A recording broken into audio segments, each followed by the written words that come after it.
اعوذ باللہ من الشیطان الرجیم، بسم اللہ الرحمن الرحیم۔ کرامن کاتبین یعلمون ما تفعلون،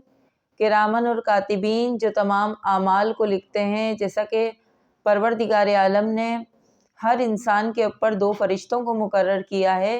جو ان کے نامہ اعمال کو تحریر کرتے ہیں، یہاں تک کہ نیکی کے ارادے تک کو جان جاتے ہیں۔ اور جب کوئی نیکی کا ارادہ کرتا ہے تو اس کے نامہ اعمال میں ایک نیکی لکھ دیتے ہیں، اور جب وہ نیکی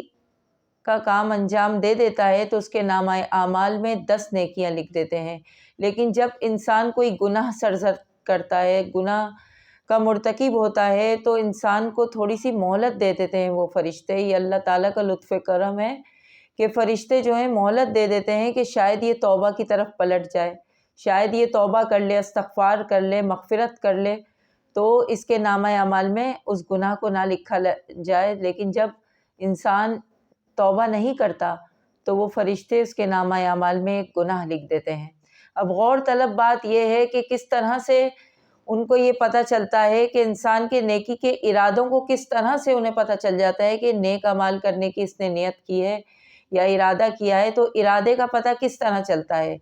تو اس کے لیے فرشتوں کو اس طرح معلوم ہو جاتا ہے کہ جب انسان کسی نیکی کا ارادہ کرتا ہے تو اس کے منہ سے خوشبو نکلتی ہے، فرشتے سمجھ جاتے ہیں کہ نیکی کی طرف گامزن ہوگا، نیک اعمال کرنے کے لیے آمادہ ہو رہا ہے، تو اس کے نامہ اعمال میں ایک نیکی لکھ دیتے ہیں۔ لیکن جب وہ کسی گناہ کا مرتکب ہونے والا ہوتا ہے تو اس کے منہ سے بدبو نکلتی ہے، جس سے فرشتے یہ اندازہ لگا لیتے ہیں کہ یہ کوئی برائی گناہ کی طرف راغب ہونے والا ہے، لیکن پھر بھی وہ اس انسان کو مہلت دے دیتے ہیں کہ توبہ کر لے اور اس گناہ سے باز آ جائے تاکہ اس کے نامہ اعمال میں یہ گناہ نہ لکھا جائے۔ لیکن جب انسان توبہ نہیں کرتا تو وہ فرشتے اس کے نامہ اعمال میں ایک گناہ تحریر کر دیتے ہیں۔